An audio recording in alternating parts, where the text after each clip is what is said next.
Hai semuanya, gimana kabar kalian? Semoga selalu dalam keadaan baik. Jadi welcome back teman-teman di Andre Grayson Channel, dan ini adalah segmen analisa kripto, segmen dimana kita akan mengulas untuk koin-koin yang udah teman-teman request di kolom komentar channel YouTube ini. Thank you banget. Kita akan mengulas untuk Cordao, token yang udah lama banget kita nggak bahas, dan kita akan lihat gimana perkembangan harganya untuk saat ini. Cordao diperdagangkan di kisaran level Rp37.000. Ya, market core di bulan Maret kemarin itu mengalami lonjakan yang lumayan signifikan. Mari kita coba cek gimana kondisi dari core saat ini. Core terakhir kali kita bahas juga udah cukup lama ya teman-teman. Waktu itu core bener-bener banyak banget yang memperbincangkan ya. Terakhir kali kita bahas core itu di 7 bulan yang lalu, dan saat ini pergerakan dari core sudah mulai mengalami recover. Core sendiri sebenarnya adalah sebuah project dengan mencoba menggabungkan dua konsensus, yaitu proof of stake dan juga proof of work. Jadi ini gabungan daripada teknologi yang lama ya, yaitu proof of work digabungkan sama proof of stake yang cenderung lebih baru dan lebih efisien dan ramah lingkungan. Jadi konsensus ini mereka sebut sebagai Satoshi Plus, teman-teman. Core sendiri bisa ditambang atau sebenarnya bukan penambangan, namun lebih tepatnya kayak giveaway gitu ya. Teman-teman, kalian bisa pakai aplikasi namanya Satoshi yang bisa teman-teman download di Play Store dan App Store, dan sudah banyak YouTuber yang udah mempraktekkan bagaimana cara untuk menambang token ini. Dan setelah aku perhatikan, ada beberapa poin yang membuat pergerakan dari core mengalami kenaikan di bulan Maret kemarin. Yang pertama tentunya adanya pengurangan jumlah reward yang dibagikan kepada para penambang di aplikasi tersebut, teman-teman. Jadi ibaratnya supply-nya coba dihambat, sehingga ini menyebabkan kelangkaan.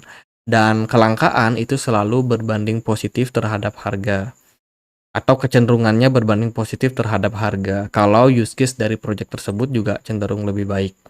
Dan mereka atau core ini juga bikin program buyback ya, buyback atau burning lah kita bilang. Ada program burn yang mereka lakukan di akhir tahun kemarin, sehingga bisa mengurangi supply dari token core sendiri, sehingga ini memberikan impact terhadap kenaikan dari harganya.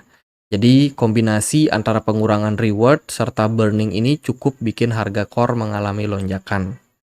Itu kalau kita perhatikan dari top account atau top balance, orang-orang siapa saja yang punya token core, itu kita bisa cek. Yang pertama, di sini kita lihat ada kepemilikan sekitar 799 juta token core ya teman-teman. Ini sekitar 38%. Di wallet pertama ini saya rasa ini merupakan wallet yang tidak aktif, atau lebih tepatnya wallet dari developer, namun wallet ini tidak aktif diperdagangkan. Karena kalau kita lihat dari mereka punya supply maksimum ya, core ini punya maksimum supply di 2,1 miliar core. Jika sekitar 800 juta token core di lock, itu berarti ini kemungkinan masih merupakan token terkunci yang bakalan dibuka karena ada transaksi yang diselesaikan melalui proof of work-nya atau justru proof of stake, karena ada banyak kontributor yang melakukan staking juga. Kemungkinan ini baru bakalan dibagikan. Jadi ada sekitar 38% token yang masih bisa di-create ke market ke depannya. Nah, sementara untuk kepemilikan token paling gede itu aku perhatikan sih di wallet yang nomor 2 ini. Dia punya kepemilikan sampai 16% dari total keseluruhan core yang beredar. Di wallet ketiga ini juga punya kepemilikan sangat banyak, sampai 10%, teman-teman. Di wallet keempat dan kelima ini masing-masing ada di 6 dan juga 5%. Jadi ada beberapa whales yang memang mengontrol banget pergerakan dari core sendiri. Sehingga secara pergerakan harga, supply and demand itu sangat-sangat dipengaruhi oleh whales tersebut. Nah, kalau kita perhatikan dari Twitter, Cordao juga bikin semacam project baru, teman-teman. Baru aja dia introduce untuk non-custodial Bitcoin staking. Jadi Bitcoin itu kayaknya mereka coba bikin program gitu ya untuk melakukan staking pada Bitcoin. Dan sekali lagi, Bitcoin bukan sebuah proof of stake, teman-teman, melainkan dia adalah proof of work. Namun yang dimaksud di sini mungkin semacam fitur earn gitu ya, yang dihadirkan oleh komunitas core guna untuk menghasilkan Bitcoin dengan konsep yang mirip-mirip seperti staking. Dan program ini kemungkinan, bakalan membutuhkan lock terhadap Bitcoin yang dimiliki oleh partisipan, teman-teman, dan partisipan tersebut akan memperoleh reward. Dan reward-nya itu bukan berupa Bitcoin, tapi berupa Core, teman-teman. Jadi ini semacam program yang dilakukan oleh komunitas Core DAO guna untuk meningkatkan penggunaan use case dari token Core sendiri. Kemudian Core juga ada kerjasama sama Galce ya. Galce ini adalah sebuah project, banyak sekali ada event-event yang dilakukan oleh Galce. Jadi dia kayak semacam platform di mana orang-orang yang pengen dapetin airdrop, pengen dapetin semacam reward setelah melakukan tugas, itu bisa pakai platform Galce ini, teman-teman. Di sana ada banyak sekali project-project yang juga berpartisipasi dan tentunya mensupport ekosistem dari banyak project kripto. Ini juga merupakan sebuah integrasi yang bisa memberikan impact yang bagus. Kemudian kalau kita melihat dari kegiatan di 22 Maret kemarin, itu ada token 2049 yang diselenggarakan di Dubai, teman-teman. Core ikut di sana dan sempat menjadi pembicara juga dalam acara tersebut. Dan waktu bulan Maret tersebut, pergerakan dari harga Core itu juga melejit lumayan signifikan. Dan ini mungkin bisa menjadi salah satu awal juga yang baik untuk pengembangan dari ekosistem dari Core sendiri. Itu teman-teman, ini program kustodial yang tadi dibikin, dan kalau kita lihat sih dari Core Scan atau Scan Core DAO, validatornya masih tetap dipertahankan di 21. Ini adalah validator yang lama banget dan bisa dibilang sudah cukup kuat ya, setahun menjadi validator di project Core ini. Kalau dari sudut pandang transaksi, nggak terlalu banyak transaksi yang terjadi pada Core DAO, bahkan transaksi-transaksi besar justru baru kelihatan di sini di 9 hari yang lalu.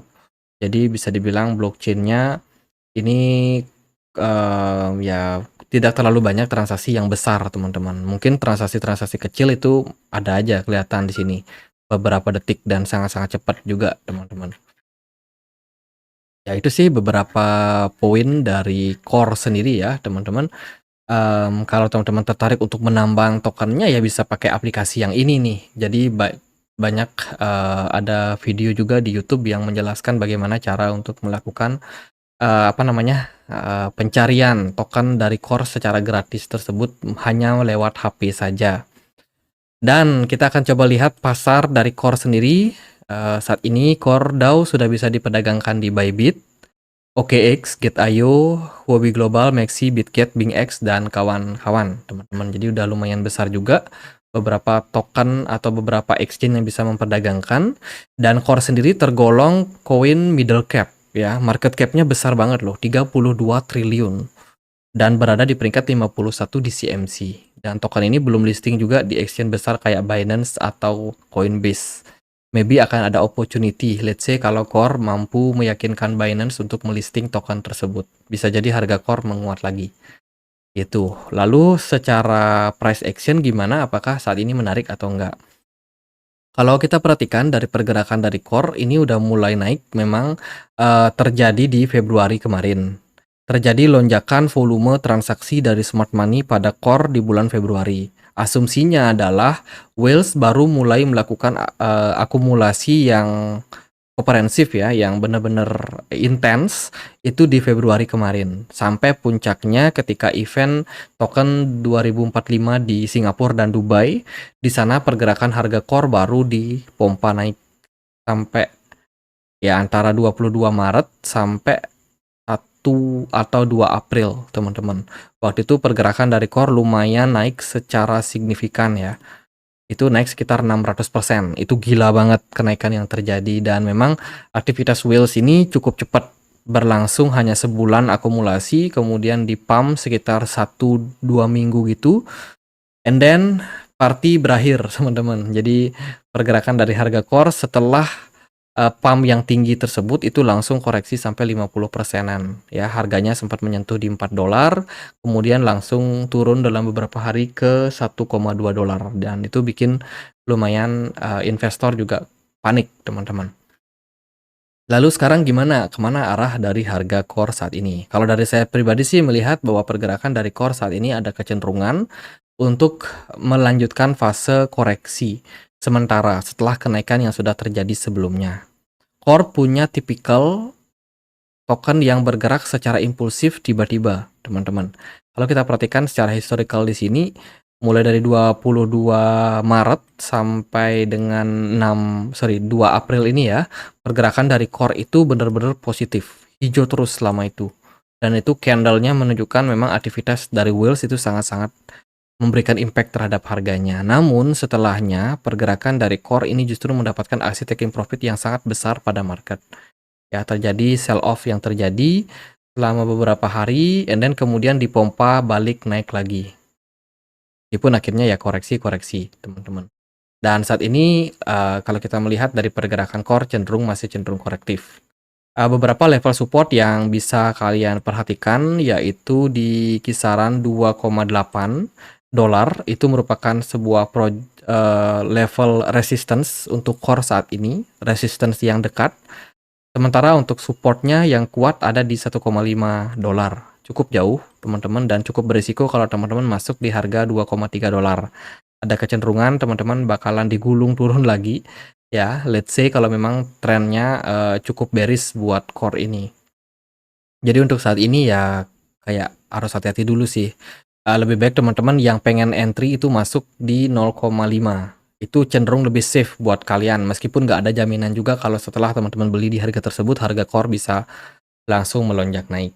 Kalau dari saya sih paling aman main core, ya ikuti acara miningnya teman-teman, atau cloud miningnya di aplikasi ya. Itu teman-teman bisa create token secara gratis di sana, meskipun mungkin dapatnya nggak banyak-banyak banget.